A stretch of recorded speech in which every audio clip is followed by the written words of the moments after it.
promotion 2017.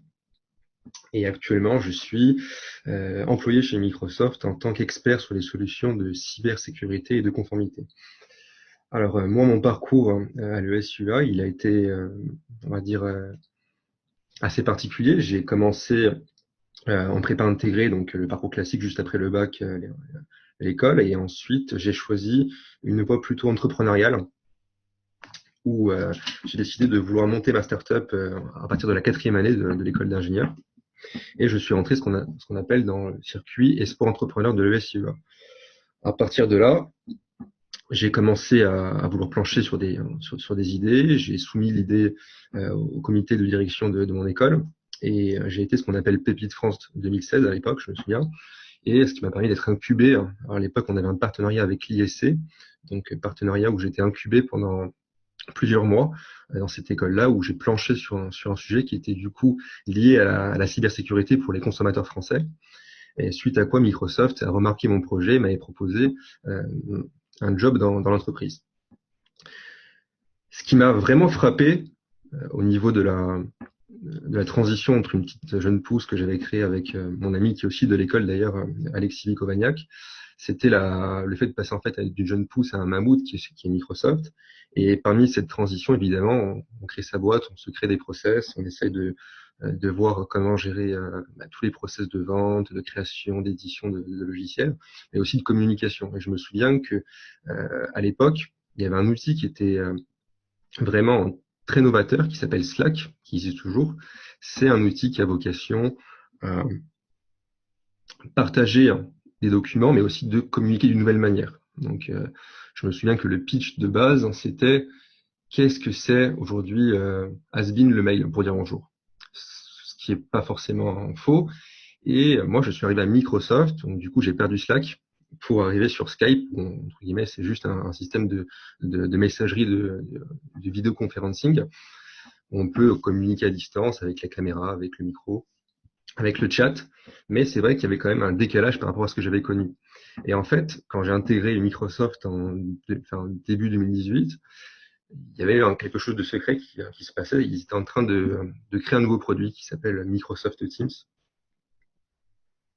Et Microsoft Teams, en fait, a vocation aujourd'hui à faire un peu ce que Slack faisait à l'époque, à savoir permettre aux gens de réellement collaborer d'une nouvelle manière, plus forcément que par le mail et par Skype, mais vraiment d'avoir un seul point central où on pourrait héberger de la donnée sur ce logiciel, mais aussi communiquer, faire des conférences, rajouter des gens qui ne sont pas forcément de l'entreprise pour qu'ils puissent accéder à la donnée, le tout sans forcément jongler entre les mails, le système de partage de documents, le système de vidéoconferencing, etc., etc. Je vais passer mon slide. Hop. Alors, pour résumer ce qu'est Microsoft Teams, Teams a 3 vocations, comme je le disais. Le premier, c'est de pouvoir discuter, collaborer via un système de chat. Donc, si vous connaissez WhatsApp, si vous connaissez Discord, Slack, vous êtes habitué à cette typologie d'environnement. On peut créer des groupes à plusieurs en privé. On peut créer, dans le cadre justement de l'école, des cellules de classe. On va pouvoir collaborer entre étudiants, etc., etc. Et on a aussi une autre fonctionnalité qui est celle, évidemment, du vidéoconferencing, donc de la conférence à distance. Microsoft est une boîte qui fait maintenant du télétravail à 100%. Je peux passer mes semaines entières à être à distance si je le souhaite, tant que je ne suis pas en rendez-vous client. Donc c'est aussi un gros shift à ce niveau-là, puisqu'on permet en fait aux employés de travailler d'une manière complètement nouvelle. Et c'est vrai qu'en cette période de crise, aujourd'hui qu'on connaît tous, c'est vrai que Teams peut mettre l'emphase sur ce système de travailler autrement, c'est-à-dire de pouvoir mettre un document en face de son collaborateur, plus mettre son visage, avoir une expérience qui est beaucoup plus riche au niveau de la communication. Et ça, je pense que c'est une des valeurs ajoutées par rapport à la concurrence. Également, on bénéficie, quand on est sur Microsoft Teams, des applications Microsoft, donc, à savoir par exemple pouvoir à distance soumettre un document Word à son partenaire, à son collaborateur, à ses étudiants, et pas seulement de le soumettre, on peut aussi l'éditer en ligne sans passer par l'application Word. Donc ça aussi, c'est vraiment quelque chose qui est un peu game changing, si j'ose dire, par rapport à l'approche, puisqu'en fait, on n'a même plus besoin, au final, limite, d'utiliser les clients qu'on connaissait comme Word, Excel, etc., d'un seul point, d'un seul logiciel. On a cette faculté de pouvoir travailler sur des applications qui sont intégrées par Microsoft. Et ça s'arrête pas là, puisqu'en fait, aujourd'hui, avec la solution, on peut même jusqu'à intégrer des applications non Microsoft. Je pense par exemple à des outils, alors pour les entreprises, Salesforce est très connu, mais aussi d'autres applications qui sont plutôt dédiées aux étudiants, comme par exemple le tableau blanc collaboratif, où je vais pouvoir par exemple à distance pouvoir dessiner, faire des plans. Je pense notamment au cours de physique, où c'est très compliqué parfois de travailler à distance quand on travaille de base sur des documents, sur des cours, on écrit au tableau, on a aussi cette faculté-là d'intégrer des applications qui de base ne sont pas dans l'écosystème Microsoft. Cette expérience, on l'a fournie sur toutes les plateformes. Donc, ce sera valable et c'est valable sur les PC. Donc, à partir de Windows 7, vous pouvez installer l'application Teams sur votre ordinateur, et également en mode mobile. Je pense aux iPads, aux iPhones, aux Android, mais également sur les plateformes entre guillemets nouvelles. Par exemple, je pense au navigateur Internet, à Edge, à Chrome, et maintenant même Safari. On va pouvoir se connecter et mettre notre caméra à distance sans installer l'application. Également, on pourra le noter, c'est aussi valable pour la partie open source où on a lancé une première version de Linux et aussi pour le même noyau sur OS X. Si je retourne un peu sur la partie scolaire, aujourd'hui Microsoft Teams dispose de deux modes en fait, un qui est classique, qui est le mode entreprise, que vous voyez ici, et un mode qui est étudiant et qui va intégrer par exemple cette case que vous voyez ici, assignment, donc devoir en français. Teams est valable en français et en anglais dans plusieurs autres langues. Et on peut même, par exemple, pour un cadre étudiant scolaire, pouvoir avoir la faculté en tant qu'étudiant de soumettre son travail à distance sans passer par des mails, des process qui peuvent être compliqués. Et par exemple, en même temps, créer une classe virtuelle. On voit ici, par exemple, des cours de physique, des cours d'algèbre, des cours d'entrepreneuriat. Et sur la base de ça, créer des groupes, un peu comme ce que vous connaissez sur WhatsApp, sur Facebook, etc. Créer des groupes, et là, on pourra automatiquement tous discuter ensemble, on pourra tous échanger des documents et les coéditer ensemble. Et ça aussi, c'est quelque chose qui est assez novateur. Quand je crée une équipe, tout à l'heure je parlais de chat, je parlais de conférence, également, on a cette faculté, cette fonction de pouvoir créer pas seulement des groupes privés, des groupes, on va pouvoir discuter ensemble, mais aussi vraiment des classes virtuelles. On va structurer notre classe par différents canaux de communication. Donc un premier qui est par défaut qui s'appelle Général, donc ça c'est plutôt là où on va faire des annonces, où on va communiquer à l'ensemble des classes d'étudiants, mais aussi après par exemple il y a ce qu'on appelle des équipes virtuelles, créer par exemple une équipe de projet numéro 1, numéro 2, etc. etc.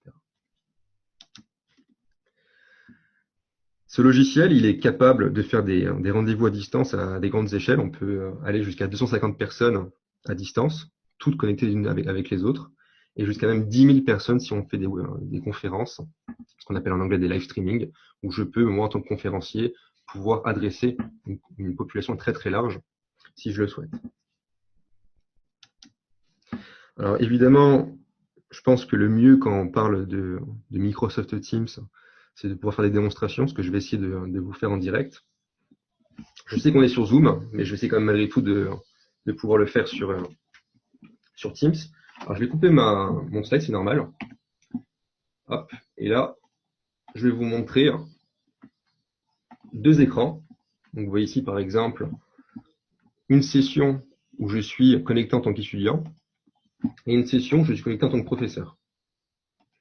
À partir de là, je peux cliquer par exemple sur mes équipes pour retrouver par exemple toutes mes classes virtuelles que j'ai créées au préalable.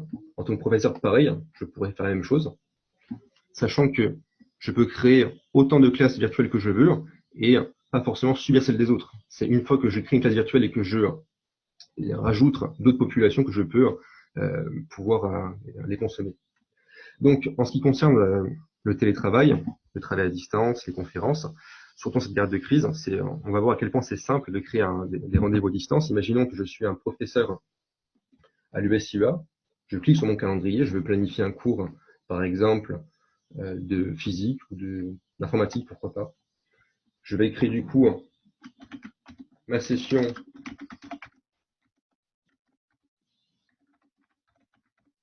informatique, dire combien de temps je veux faire mon cours, donc on va dire par exemple 1 heure,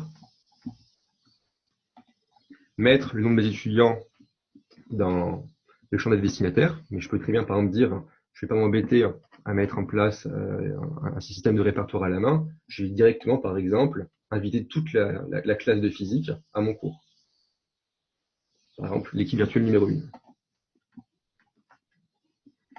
J'invite également un autre étudiant, celui qui est affiché juste là. Alors, dans ma démonstration, il s'appelle administrateur. Et on va imaginer que c'est un étudiant. J'envoie l'invitation. Donc ça y est, le cours est créé. Donc j'ai commencé à planifier un cours à distance. On entend un petit bruit sur mon ordinateur. On voit que Cara, qui est professeur à l'USIA, imaginons, m'a envoyé un cours. Et à distance, je vais pouvoir, par exemple, avec un clic droit, juste rejoindre en ligne la conférence. Et à partir de là, je suis connecté. Je vais pouvoir commencer à discuter avec elle, rejoindre les autres étudiants. Alors, moi, de même, je peux faire ça. On peut, par exemple, cliquer sur rejoindre la discussion. Hop. Alors là, je suis sur mon navigateur et j'utilise plusieurs sessions de Teams, donc c'est normal qu'il y ait plusieurs effets. On me demande si je veux continuer sans audio. Et là, on peut voir que le professeur s'est affiché. Je peux commencer, en tant qu'étudiant, à discuter avec elle.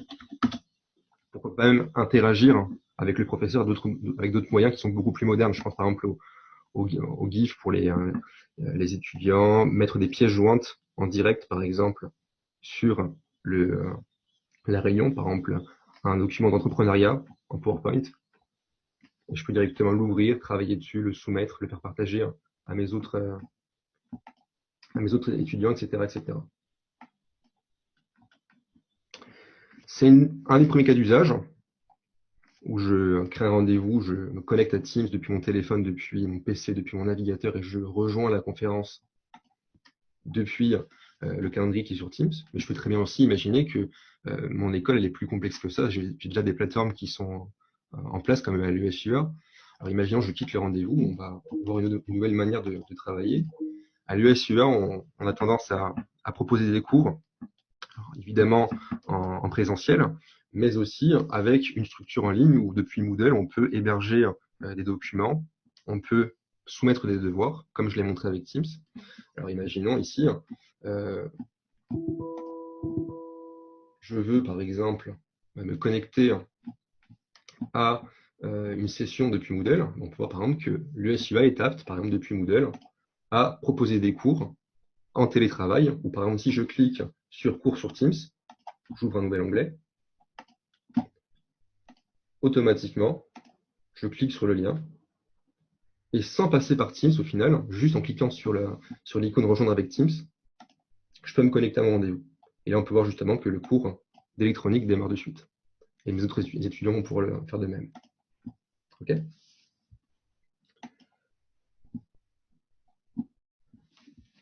Si maintenant on aborde un peu la partie Teams dans ses fonctionnalités, tout à l'heure je disais qu'on pouvait faire un système de conférence en ligne, qu'on pouvait pouvoir partager des documents à distance. Par exemple, vous voyez ici que j'ai mon cours de physique, mais imaginons que je veux faire un cours plutôt dans le médical, imaginons que je suis dans un contexte plutôt pharmaceutique ou que sais-je, juste médical. Je rejoins mon équipe du coup de santé. Et là, je peux voir par exemple que dans ma section générale, j'ai mes annonces. On peut voir que même on a un côté un peu gamification du chat, puisqu'en fait, on peut même liker les posts. On peut à distance dire si j'aime, si je n'aime pas, si je suis en colère, etc., etc. On peut mettre en commentaire des apports pour le professeur qui a marqué son post. Elle peut même aussi par derrière faire des ajouts supplémentaires. Il y a une vraie collaboration qui se met en place et même, pourquoi pas, on peut pas seulement mettre du texte ou des images, mais aussi du code informatique. Typiquement, l'USUA qui est une école dédiée au monde du numérique, si on veut soumettre du code informatique pour poser des questions, je ne sais pas moi, par rapport à un projet, etc., le professeur à distance est même apte à commenter, à donner des conseils sur ce qu'a vient de poster l'étudiant. Un autre exemple que j'aime beaucoup montrer, c'est par exemple, je change de canal et je veux par exemple éditer un document de santé. On peut voir que dans le contexte médical, on a dû mettre en ligne un document Excel qui contient de la donnée de santé. Donc je peux l'ouvrir par exemple. Et vous voyez, sans ouvrir Excel, directement depuis Teams, je peux collaborer sur ce type de données. Donc, je peux par exemple commencer à rajouter des données supplémentaires, par exemple. C'est pas tout. En fait, je peux également, si je le souhaite, en tant qu'étudiant, faire la même chose. Je peux me connecter en simultané à la classe de santé. Je vais aller dans la partie Data Collection, comme le professeur l'a fait, ouvrir le document Excel Raw Data. Et là, on va voir que à distance, je peux aussi collaborer en simultané sur le document. Ce qui revient à dire que je peux même, du coup, si je le souhaite, faire des ajouts de mon côté. C'est par exemple, je peux dire et par derrière, voir que la donnée apparaît. Donc, il y a une vraie coalition en ligne qui se met en place et on va pouvoir travailler ensemble, avec, on le voit ici, le professeur qui travaille sur la cellule numéro 43, etc., etc. On peut voir ici que j'ai aussi des commentaires par rapport à mon tableur Excel. Je peux par exemple ensuite mettre un commentaire.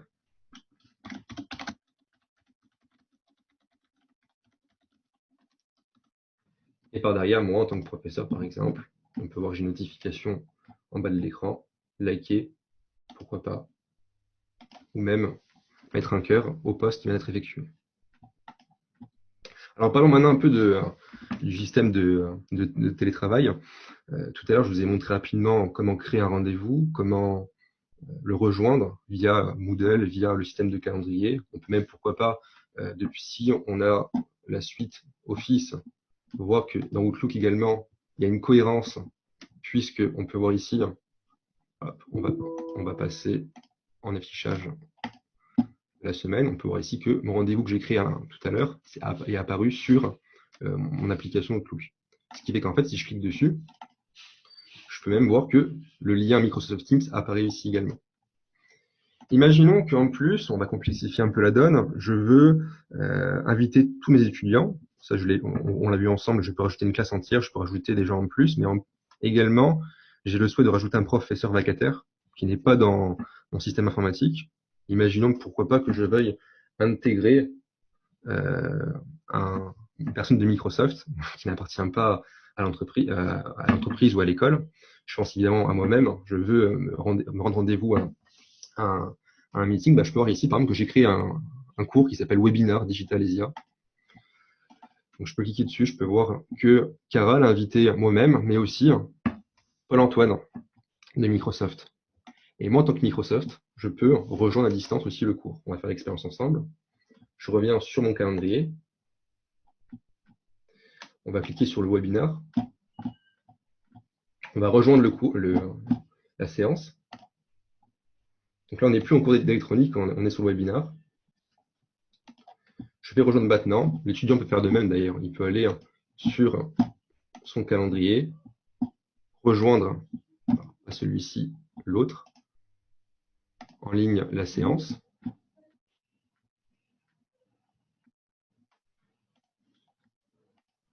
Donc on voit que Cara est connecté, l'étudiant aussi.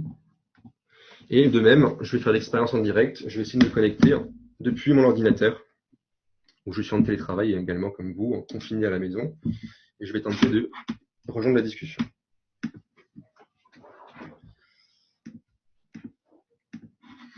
Et donc, à distance, je vais me connecter dessus et on peut voir que Paul-Antoine est apparu. Donc Paul-Antoine, ici, est apparu sur la discussion. On peut voir même qu'il a un statut, ne pas déranger, parce qu'il est maintenant en conférence avec ses invités. Et par derrière, je peux même mettre ma caméra. Donc Microsoft propose une expérience où je peux discuter via chat, via la voix, mais aussi via la caméra naturellement. Donc par exemple, je peux aussi proposer ma caméra où je vais apparaître à l'écran. Je ne sais pas si vous voyez la séquence. Hop. Et à distance, je pourrais mettre la caméra par exemple. On va voir si je suis connecté. Hop. Et par exemple, par derrière, montrer mon visage, pouvoir par exemple faire plein d'autres choses. Alors, je vais refaire un petit test que je pense que la caméra, vous ne l'avez pas vu sur l'application Zoom. C'est normal parce que c'est compliqué de faire marcher les deux en même temps. Je vais quand même essayer pour vous montrer l'expérience. Donc, on va se mettre sur la session du professeur. Ce sera plus sympa. Et je vais essayer de mettre ma caméra. Je ne sais pas si ça va marcher parce que. Alors voilà. Là, vous me voyez en direct. Donc, je suis en télétravail dans mon bureau. Je peux même, jusqu'à par exemple, dire j'ai pas envie qu'on voit mon petit chez moi, je suis confiné à la maison. Donc, par exemple, ce que je peux faire, c'est aussi cacher mon environnement. Je peux, par exemple, flouter, si je veux, tout mon environnement. Un seul clic, et automatiquement, on ne voit plus où je suis. Je peux même, par exemple, me mettre en salle de conférence, ou pourquoi pas même me mettre dans un bureau. Et là, automatiquement, on peut collaborer tous à distance et même être complètement dans un contexte d'inclusion où on n'a pas envie de voir ce que font les autres. Et si demain vous êtes confiné comme moi à la maison, vous n'avez pas forcément envie qu'on voit vos enfants, votre chat, etc. etc. Donc ça, c'est une démonstration assez basique de l'outil qui est valable jusqu'à 250 personnes sur les rendez-vous comme ça à distance et qui est également possible en ce qu'on appelle des webinaires, des live streaming jusqu'à 10 000 personnes si on le souhaite. Alors, je vais commencer à prendre des questions sur le chat.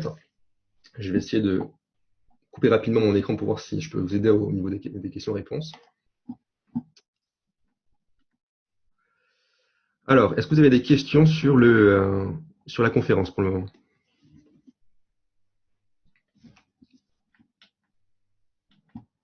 A priori, non, je regarde mon écran.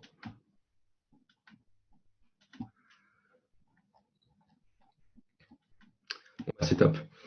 Ce qu'on peut faire dans ce cas-là, c'est pouvoir vous montrer aussi d'autres cas d'usage sur Teams, parce qu'il me reste encore une demi-heure de parole avant de passer la main à Guillaume. On va retourner sur mon slide.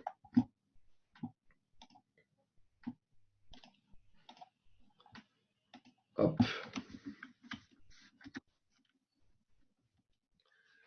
Je vous repartage mon écran.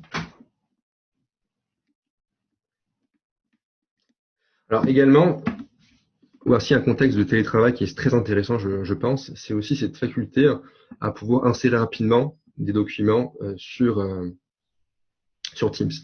Par exemple, vous voyez ici que j'ai mon application OneNote qui est fournie aux étudiants de l'ESUA, mais aussi une page web ici. On a cette faculté, par exemple, via des outils d'intelligence artificielle, de voir à distance ce qui est affiché sur la page web, les retranscrire, par exemple, sur le OneNote, et par derrière, partager ce même OneNote à une classe entière. Je pense, par exemple, à des formules mathématiques, je pense, par exemple, à des cas de figure où on n'a pas forcément envie de réécrire tous les cours de texte. Et bien là, automatiquement, avec l'intelligence artificielle de Microsoft, je peux analyser à distance le texte qui est affiché sur ma feuille papier et aussi numérique, et par derrière le retranscrire sur du OneNote. Et ça a pour avantage, je peux directement, en la période de crise, on n'a pas forcément tout numérisé à distance. Là, par exemple, via ces outils, on peut directement prendre de la donnée qui de base était sur format papier, la synthétiser au format de la donnée, et par derrière, le mettre sur du OneNote.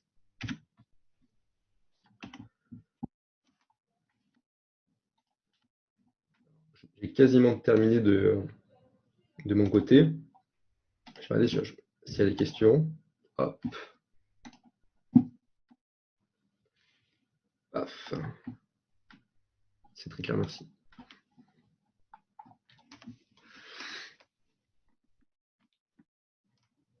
Hop. Alors, ce qu'on va faire pour l'instant, c'est mettre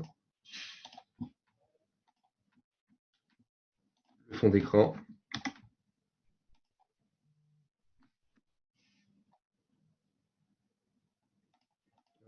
Voilà, c'est bon. Donc là, je vous repartage mon écran. Et du coup, on va parler d'autres sujets par rapport au télétravail. Il faut savoir qu'aujourd'hui, en attendant que Guillaume arrive, on a aussi d'autres moyens à distance de pouvoir travailler. Tout à l'heure, j'évoquais le système avec Teams où on peut collaborer, coéditer ensemble des documents. Ça, c'est valable sur du PowerPoint, c'est valable sur du Word, c'est valable sur du Excel. On peut tous à distance, par exemple, euh, créer un meeting, soumettre de la donnée, en même temps collaborer dessus. Et pourquoi pas aussi se partager des documents qui ne sont pas forcément Microsoft, je pense au PDF, par exemple. Donc typiquement ça, c'est des cas d'usage qu'on pourra retrouver chez toutes les écoles au final, hein.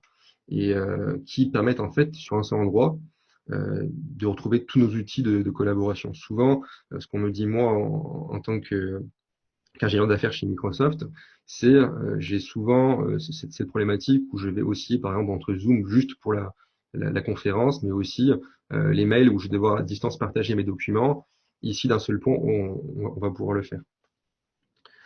Également, ça a pour avantage aussi de rapporter, mais là je vais plus revenir à mon cœur de métier, de la sécurité au niveau de la consommation du service.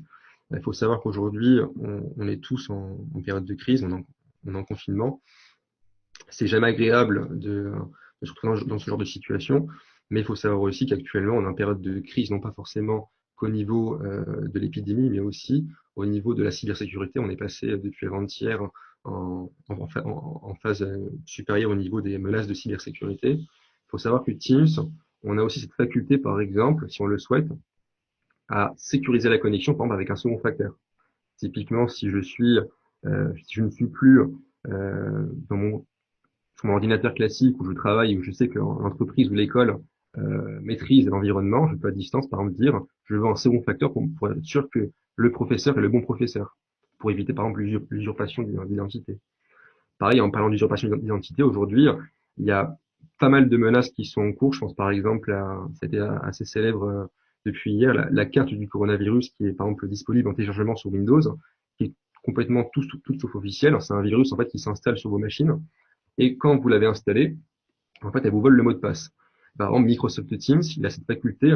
Si demain il s'aperçoit que la connexion, elle vient d'un pays qui est, on va dire, d'un point de vue distance, impossible à atteindre en quelques secondes, de bloquer la connexion et alerter l'école ou l'entreprise qu'il y a une possible compromission de votre compte.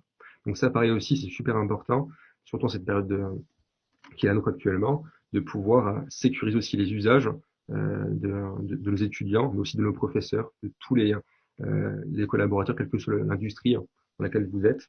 On a cette faculté, en tout cas depuis Teams, de pouvoir sécuriser les usages. OK ?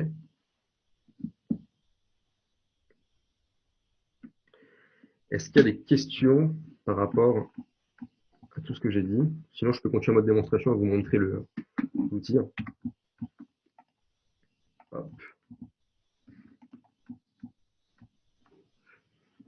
Alors, pouvez-vous nous remontrer comment on fout le fond d'écran lors d'un appel vidéo?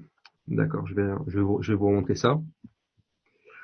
Quelle est la taille maximum des fichiers que l'on peut partager? 50 mégas par exemple. Non, pas du tout. On peut aller sur des fichiers avec des grosses volumétries. Par exemple, ce matin même, j'étais en rendez-vous professionnel dans le cadre de mon travail. On s'est partagé avec mes coéquipiers une présentation de PowerPoint qui faisait 400 mégas par exemple. Donc, j'ai pas forcément de tête la volumétrie maximale qu'on peut partager en coédition et en partage tout court sur Teams. Il y a la documentation sur le site officiel microsoft.com/doc/teams qui vous permet par exemple de voir la limitation. À mon avis, elle reste assez puissante. Je vais voir s'il n'y a pas de questions, sinon je vais vous montrer directement le flou de la vidéo. Alors comment on fait? Je vais essayer de vous montrer ça à distance. Alors, il faut savoir que là, je vous montre mon écran. Hop. On va remontrer l'écran. Donc là, j'étais sur le PowerPoint. Je vais retirer le PowerPoint. Je vais vous afficher maintenant hop, la vidéo.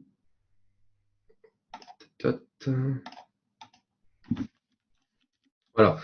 Donc tout à l'heure, je vous ai montré qu'on pouvait intégrer un cours depuis Moodle, directement depuis le site. Je vous ai montré qu'on peut créer un mail. On envoie l'invitation depuis un lien Teams ou directement depuis le calendrier où je vais pouvoir, par exemple, depuis juste un clic droit, voir le cours et le rejoindre directement. Alors, on retourne sur Teams. je vais vous montrer un peu comment ça fonctionne. Alors, on va dans le calendrier. On peut voir ici, par exemple, que j'ai la case appel à gauche de mon écran. Là, je ne l'ai pas. Donc ça, c'est aussi un détail important. Tout à l'heure, je vous ai expliqué que Teams est disponible sur Chrome, Edge. Et pourquoi pas les autres? Parce qu'en fait, Edge et Chrome sont les seuls moteurs aujourd'hui disponibles sur Windows qui fonctionnent sous le framework qu'on appelle Chromium, en fait. Donc, c'est le seul outil qui a cette possibilité de pouvoir faire avec un bon débit de latence la visioconférence. Donc là, sur Firefox, on peut voir ici que je suis sur Firefox, je n'ai pas cette faculté à utiliser la voix, je pourrais juste consommer la donnée, ce qui n'est pas forcément grave. Hein. Si demain je suis étudiant, je n'ai pas forcément besoin de prendre la voix, je peux juste discuter dans le chat.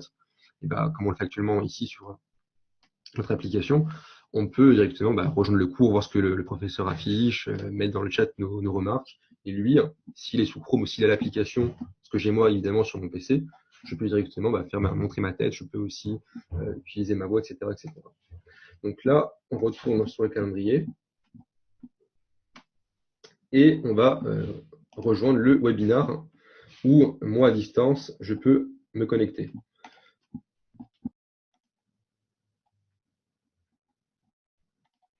Je coupe le micro, mais je pourrais le mettre vu que je suis sur un moteur Chromium. On peut voir ici que je peux gérer mes périphériques. Donc là, je suis connecté dessus.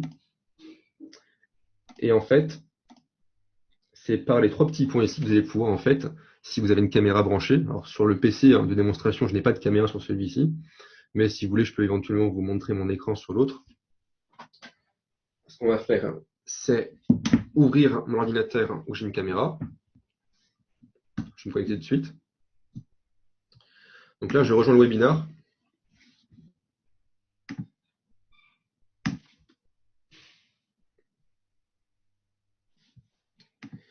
Et on peut voir que Paul-Antoine s'est connecté à la réunion.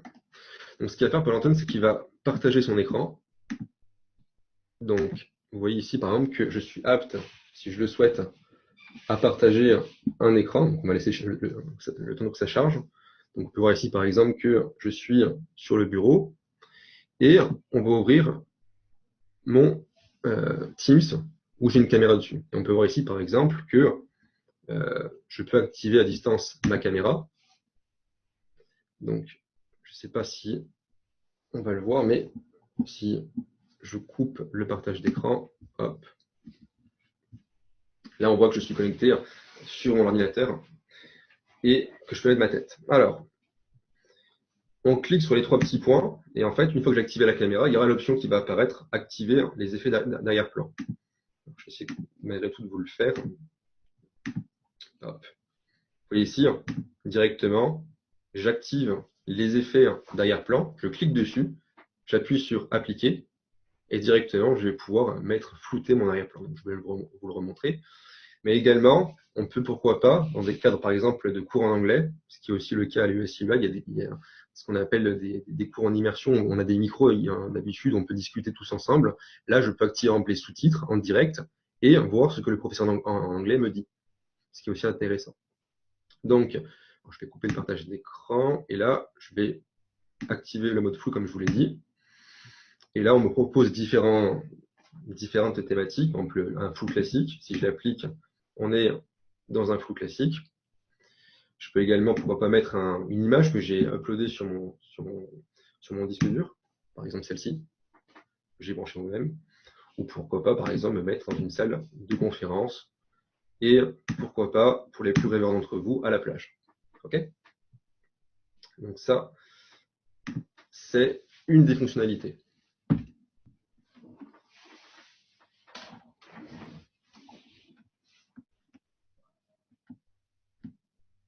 Également, on a cette possibilité, si on le souhaite, bon, je vais quitter la réunion, de pouvoir faire des appels, par exemple. Je peux, par exemple, à distance, appeler des gens qui sont dans mon entreprise, dans mon école.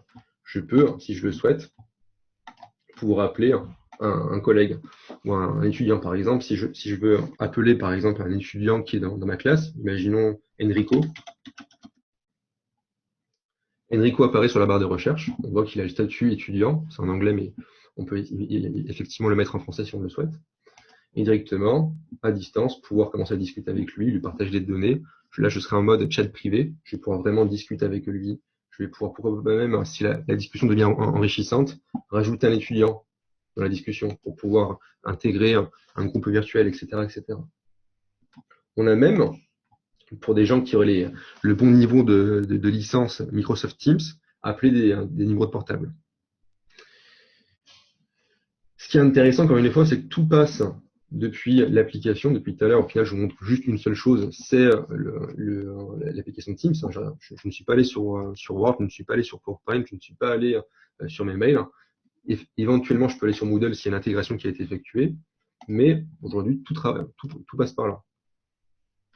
Je peux également, si je le souhaite, en fait, prendre le lien qui est affiché ici, le partager, je ne sais pas, moi, imaginons que vous avez ouvert un groupe d'urgence sur WhatsApp ou sur Discord ou sur, je ne sais pas, moi, sur Skype, partagez justement le lien Teams qui est juste là, et automatiquement, vos étudiants, même s'ils n'ont pas de mot de passe, de compte étudiant dans votre entreprise ou de votre école, rejoindre la session à distance en un seul clic. Et ça aussi, c'est grâce à la force du cloud de Microsoft, puisqu'en fait, on gère de base différents types de comptes. On gère les comptes Google, on gère les comptes Microsoft. Et si vous voulez, si demain, on veut vous créer un compte à la volée, c'est très simple pour nous. On a juste directement à créer un compte virtuel juste pour la session et sans avoir d'identifiant, arrobase, je sais pas moi, hotmail.fr, rejoindre la session. C'est automatique en fait. Actuellement, par exemple, juste après vous, j'ai rendez-vous avec une classe d'étudiants en primaire dans une région en Corse où le professeur veut, par exemple à distance, pouvoir permettre aux parents d'installer l'application Teams sur leur téléphone, sur leur PC et directement permettre à leurs enfants de rejoindre le cours où la professeure va pouvoir, par exemple, leur raconter une histoire, pourquoi pas, leur faire des exercices et éventuellement, c'est là sur qu'on travaille, pouvoir soumettre les devoirs. Donc les devoirs, c'est quelque chose que j'ai pas forcément bien montré. Alors, moi, je suis étudiant ici. On peut voir par exemple que là, je suis professeur sur ma section.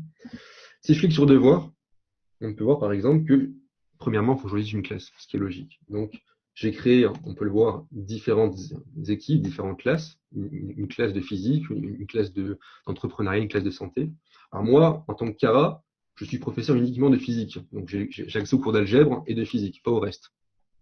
Effectivement, on essaie d'être le plus simple possible pour pas complexifier l'expérience du consommateur.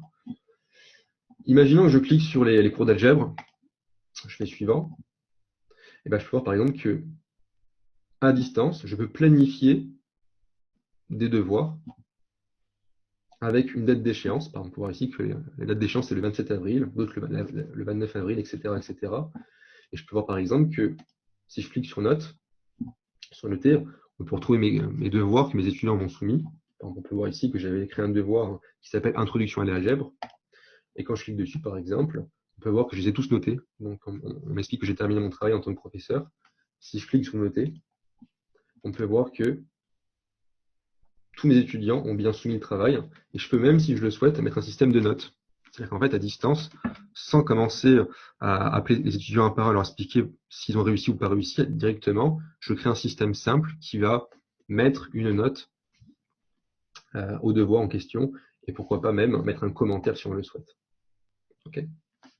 Le tout peut être exporté plus tard vers Excel. Imaginons que si demain on sort de crise et qu'on veut directement récupérer tout ce qu'on a effectué sur Teams temporairement, on pourra exporter toute la donnée en question sur Excel pour pouvoir directement retrouver simplement tout ce qui a été fait. Donc voilà, j'en ai terminé côté Microsoft. Je vois que Olena me demande de continuer un tout petit peu. Donc je vais voir s'il y a des questions encore une fois. 84 participants. Je vais couper l'écran rapidement. Je vais regarder s'il y a des questions qui peuvent être intéressantes à répondre. Alors,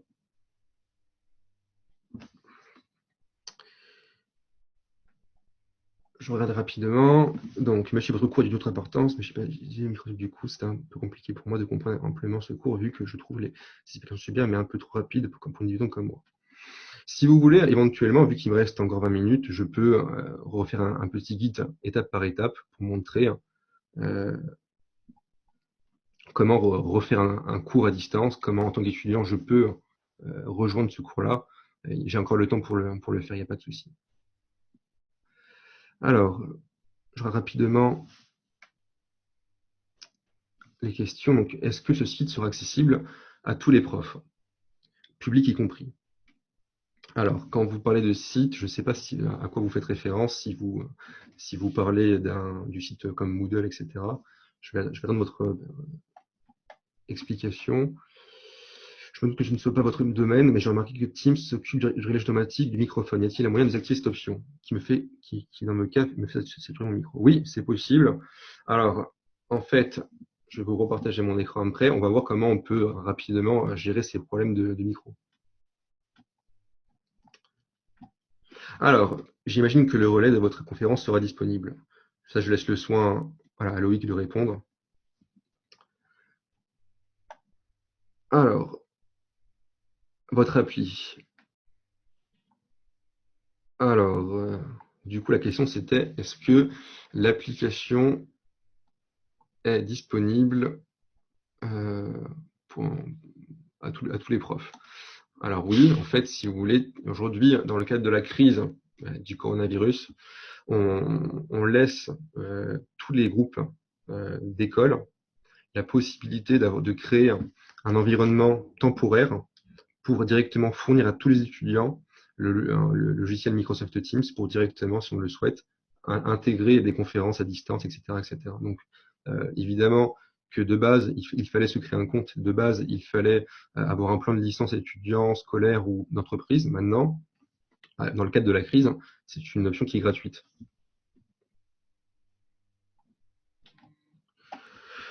Nous utilisons Teams depuis mardi. À quoi sert Canal par rapport à l'équipe? Nous pensions l'équipe égale une classe et Canal égale le cours du prof. Alors, je vais essayer de répondre à ce cas d'usage qui est très intéressant. Alors, je vous repartage mon écran.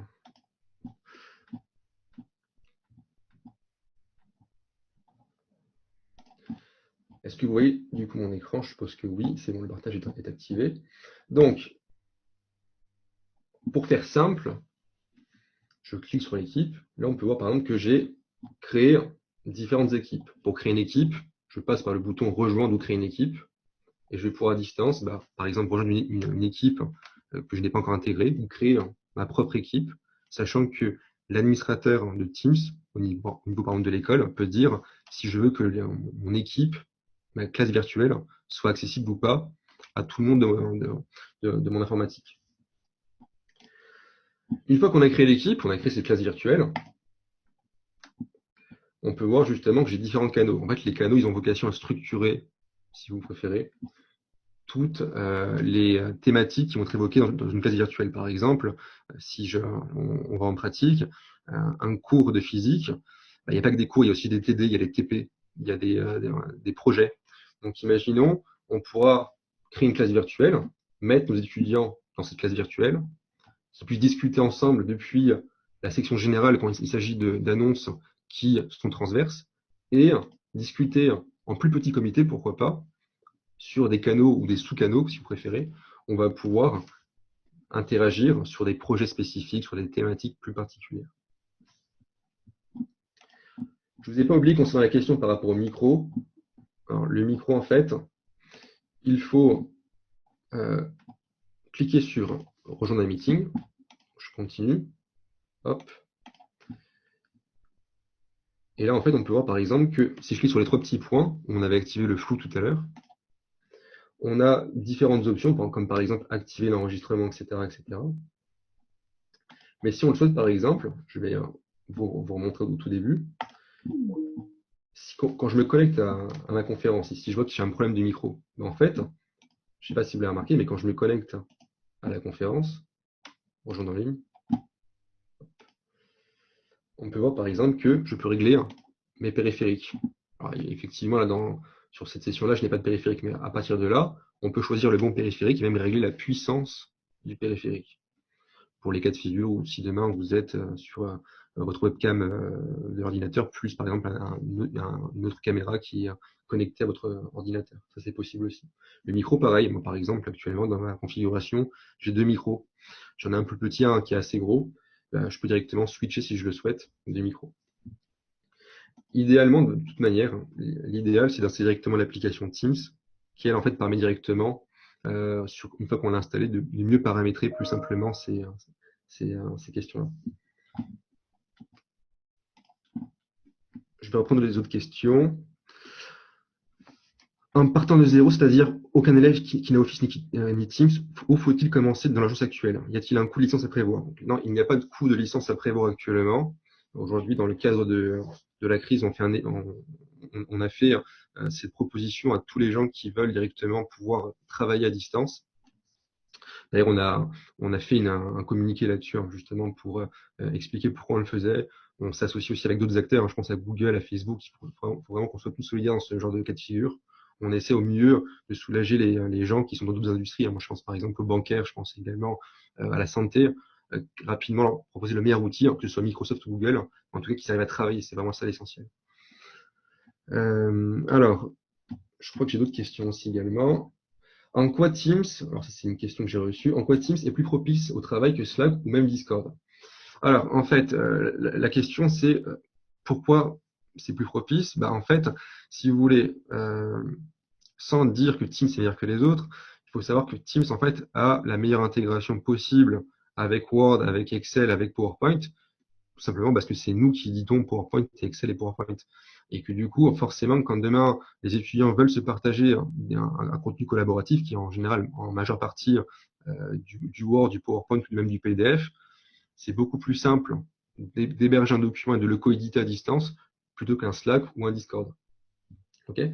Discord, c'est un très bon outil aussi également pour faire du chat à distance, même des conférences. Par contre, Discord ne possède pas d'aptitude comme par exemple Slack pourrait le faire ou Teams pour collaborer des documents en fait. C'est beaucoup plus, on va dire, dédié sur un outil de communication de base. Et même, j'irais même plus loin, de base, Discord est connu pour les streamers de jeux vidéo parce qu'en fait, c'est eux qui ont fait connaître cet outil-là où ils se filmaient en fait. Et c'est plutôt en fait un mode de conférence plutôt que de collaboration. Alors j'ai une autre question aussi. Alors bonjour, j'ai remarqué que Teams s'occupe du réglage automatique du microphone. Y a-t-il un moyen d'activer cette option? Alors ça, effectivement, moi je suis pas expert sur la communication avec Teams. Moi de base c'est la cybersécurité. En fait, ce que vous pouvez faire, c'est quand vous connectez à Teams, dire déjà à quel niveau vous voulez régler le micro. Et effectivement, il y a une case à cocher quand vous connectez sur le type de périphérique qui permet de dire est-ce que je veux ou pas que Teams règle automatiquement le micro. Alors une question, pour tous les cours à distance, toutes ces applications Teams, Discord sont utiles pour le moment car nous sommes en confinement. Mais quand sera-t-il quand ce sera fini? Alors en fait, il faut savoir qu'aujourd'hui, les comptes qu'on a créés, les environnements Teams pour les entreprises, pour l'éducation, etc., on les fournit pendant la crise. Alors même si moi, en tant qu'agent d'affaires, je ne peux pas forcément signer de mon sang sur la fin de la période d'offre des produits, quoi qu'il arrive, une fois qu'on arrête l'offre en cours là sur Microsoft Teams, vous avez 90 jours pour commencer à mettre en place la récupération de la donnée afin de la remettre, je sais pas moi, sur votre système historique. Nous utilisons Teams depuis mardi. À quoi sert le canal par rapport à une équipe? Alors ça, je crois que j'ai répondu. Hop. Je vois qu'a priori, il n'y a plus d'autres questions. Donc, ce que je vais faire, c'est que je vais après, Loïc, basculer sur mon slide en attendant Guillaume. Et je vais répondre aux autres questions s'il y en a encore.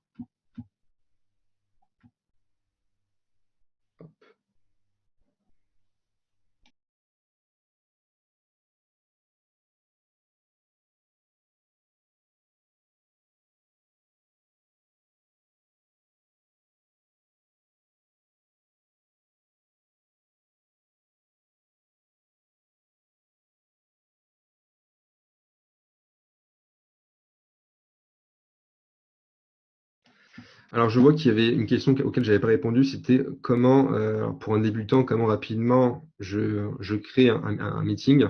Je vais quand même, ça c'est super important, vous remontrer ça, parce qu'a priori, il y a des gens qui n'ont pas forcément compris comment on arrivait à pouvoir créer un meeting à distance.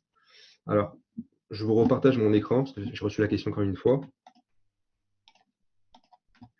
Je suis professeur. Hop, j'espère qu'on voit mon écran, c'est bon. Je suis professeur, donc j'ai mon calendrier qui s'affiche à mon écran. Je veux créer, on va dire, un cours supplémentaire. Donc, depuis mon calendrier, je vais commencer à sélectionner le créneau horaire que je veux. Alors, imaginons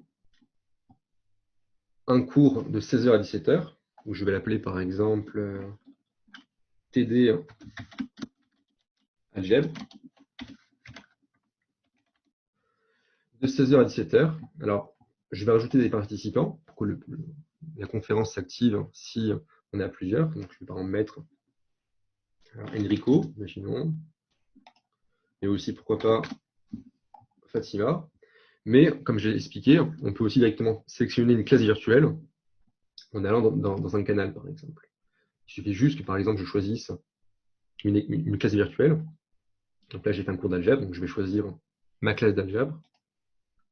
On peut voir ici, par exemple, est-ce que je veux sélectionner un groupe spécifique, un canal spécifique, ou est-ce que je veux sélectionner un groupe de projet. Donc moi, je vais prendre général, parce que c'est une annonce transverse, c'est pour tous les étudiants qui sont en cours d'algèbre. Je peux marquer du texte pour un peu expliquer le titre de la réunion, qu'est-ce qu'on va aborder. Je l'envoie, par exemple, on va rajouter en plus cette personne-là.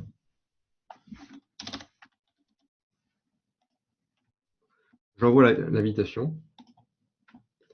Et à partir de là, on a vu, j'ai invité Enrico, Fatima aussi, une autre personne. Et ben, si je rebascule en mode étudiant, je reclique sur mes équipes, imaginons que je suis étudiant en cours d'algèbre. Je clique sur algèbre, on attend un tout petit peu, et en fait on peut voir que mon professeur, Cara, a planifié un cours le 19 à 16h. Et directement, elle peut commencer comme ça à orchestrer différents cours, donc on peut directement cliquer dessus si on le souhaite. On peut voir que quand je clique dessus, bah, je peux, voilà, c'est écrit en anglais, mais on peut aussi choisir en français, rejoindre le meeting en cliquant dessus.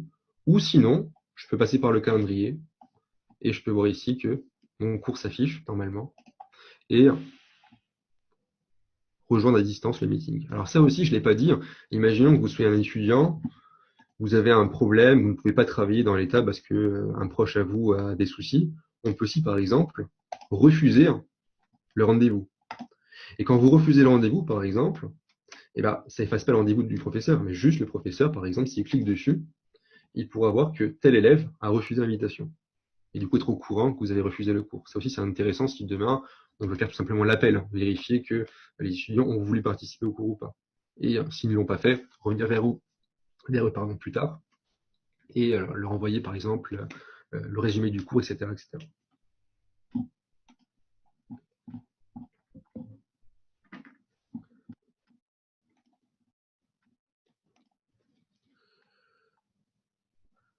Alors, nous avons un abonnement Teams et nos étudiants ont des soucis pour se connecter. Ils ont le message «Demandez à votre administrateur d'activer Microsoft Teams» alors que c'est fait. C'est nous avons aucun problème quand nous nous inscrivons en tant que prof. C'est une question personnelle. Alors, ce qu'il faut comprendre, c'est que un environnement informatique Microsoft, on a des licences, pour faire simple. Ces licences-là, on va les attribuer à des populations spécifiques. Il se peut que votre administrateur n'ait pas encore appliqué,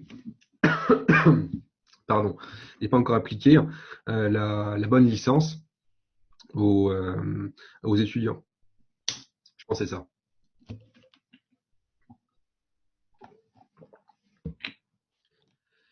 Cela sert plus à la diffusion des cours pendant la période de confinement.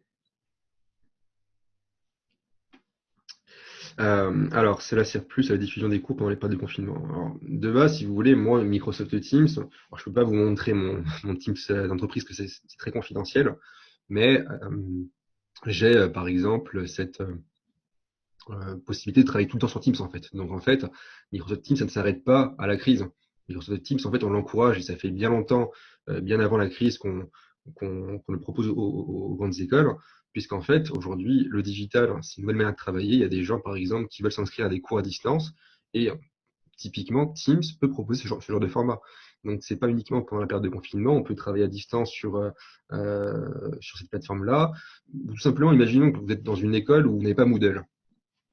Le SIEA, ça fait longtemps qu'ils ont cette plateforme-là, ils l'utilisent, c'est vraiment un outil où on va pouvoir soumettre des travaux. Si demain vous n'avez pas Moodle, tout simplement, on peut imaginer que Teams sera la plateforme pour les étudiants, on va pouvoir directement collaborer sur un seul point. C'est aussi ça, je pense, l'avantage notoire par rapport aux autres plateformes, en fait. Je regarde si j'ai pas d'autres questions. Est-ce que Teams pourrait s'interconnecter à la plateforme Moodle via une API? Alors, oui, en fait, aujourd'hui, on a complètement apaisé l'outil. Donc, on est apte, si on le souhaite, par exemple, à avoir des jeux d'interconnexion euh, entre Teams et Moodle. Après, encore faut-il voir jusqu'où on veut aller.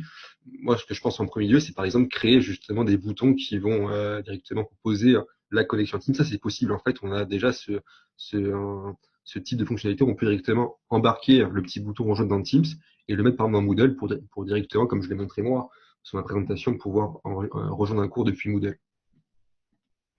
Ok.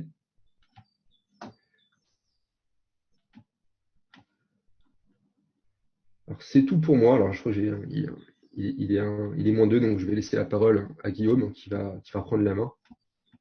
Je vous remercie de m'avoir écouté. Et si vous avez des questions, n'hésitez pas à